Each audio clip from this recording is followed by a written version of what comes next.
আপনার মুখাপেক্ষী না, আপনি আল্লাহর মুখাপেক্ষী। ইসলাম আপনাকে ধরে চলবে না, আপনি ইসলামকে ধরে চলবেন। এগুলো একটু মনে রাখতে হবে।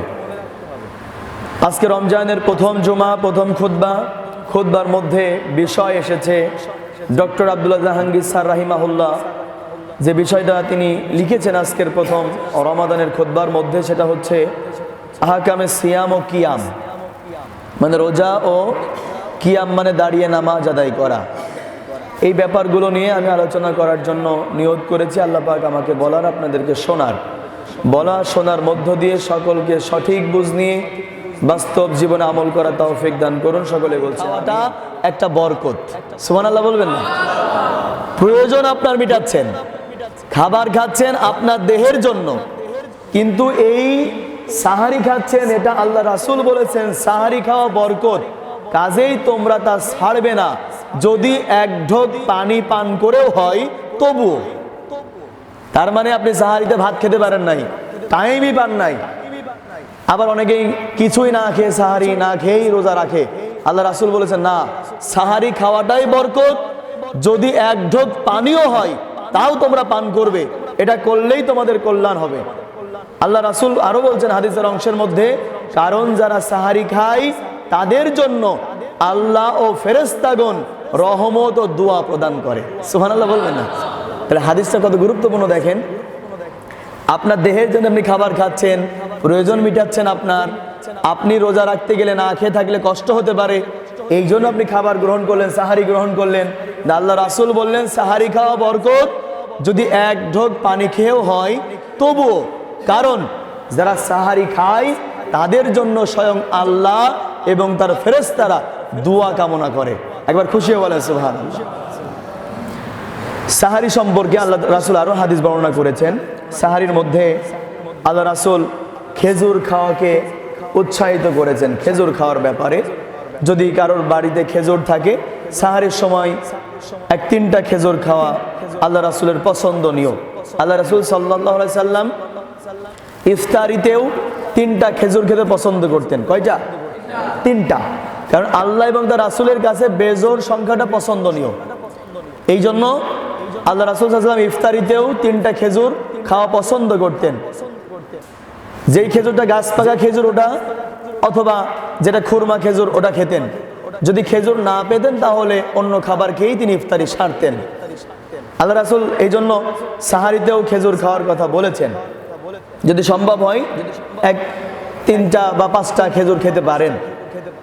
আল্লাহ রাসূল সাহারি সম্পর্কে আরো বলছেন, যায়েদ ইবনে সাবিত বলেন, আমরা রাসূলুল্লাহ সাল্লাল্লাহু আলাইহি ওয়াসাল্লামের সাথে সাহারি খেলাম, এরপর ফজরের সালাতে দাঁড়ালাম। যায়েদকে জিজ্ঞাসা করা হলো মাঝে কতটুকু সময় ছিল? তিনি বলেন 50 আয়াত তেলাওয়াত করার মতো।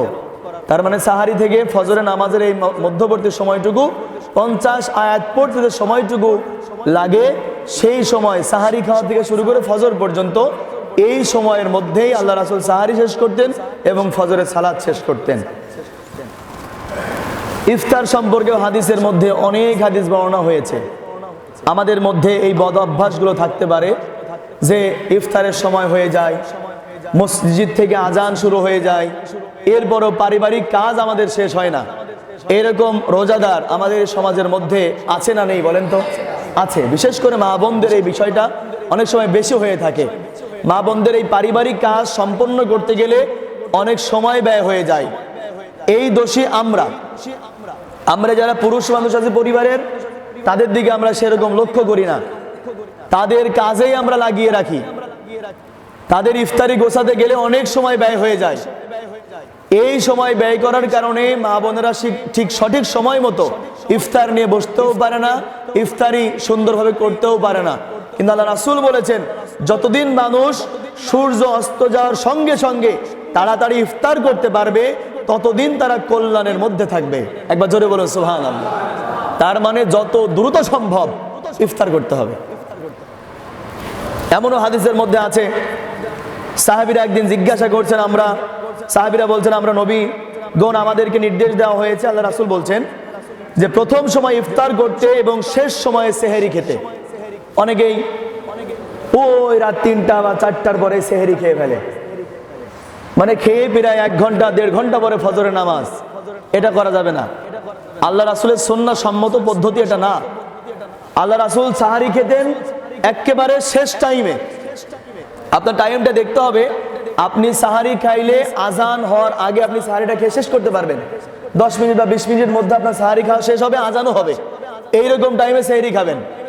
ওই 1.5 ঘন্টা 1 ঘন্টাকে সেহরিকে কষ্ট করার দরকার নেই, এটা আল্লাহ রাসূলের সুন্নাহ বিরোধী। আল্লাহ রাসূল সাহারি খাতেন শেষ টাইমে, ইফতার করতেন একেবারে আগের মুহূর্তেই। তার মানে সূর্য অস্ত যাওয়া শেষ, আল্লাহ রাসূলের ইফতারি করাও শুরু। এটা হচ্ছে আল্লাহ রাসূলের সুন্নাহ পদ্ধতি। এমনও হাদিসের মধ্যে এসেছে যে সাহাবীরা প্রশ্ন করে ফেলেছেন, আল্লাহ রাসূল এখন তো দিন শেষই হয় নাই মনে হচ্ছে, এখনো তো সূর্য মনে হচ্ছে অস্তই যায় নাই, আপনি ইফতার করে ফেললেন। আল্লাহ রাসূল তখন বলেছেন, সূর্য অস্ত যাওয়ার সঙ্গে সঙ্গে যারা দ্রুত ইফতার করতে পারবেন তাদের কল্যাণের মধ্যে আল্লাহ তাআলা রাখবেন, তারাই কল্যাণের মধ্যে থাকবে। একবার খুশি হয়ে বলেন তো সুবহানাল্লাহ। এই জন্য এই বিষয়ে গুরুত্ব প্রদান করা। আল্লাহ রাসূল হাদিসের মধ্যে আরো বলেছেন যে রোজাদাররা 2টা সময়ে সবচাইতে বড় খুশি হয়। একটা হলো ইফতারির আগ মুহূর্তে, সারাদিন যখন আপনি রোজায় আছেন, উপবাস আছেন, যখন আপনার সামনে ইফতারি হাজির হয়, ওই সময় আসলে বলেন তো আমাদের কি মন খারাপ হয় না খুশি হই? অনেকেই খুশি হয় না, তাকিয়ে আছে অন্যদিকে। সারাদিন রোজায় থাকার পরে আপনি যে ইফতার সামনে নিয়ে বসেন, এই সময় কি মনটা খারাপ থাকে না খুশি হন? আল্লাহ রাসূল হাদিসের মধ্যে বলেছেন রোজাদাররা 2টা টাইমে সবচাইতে বেশি খুশি হয়।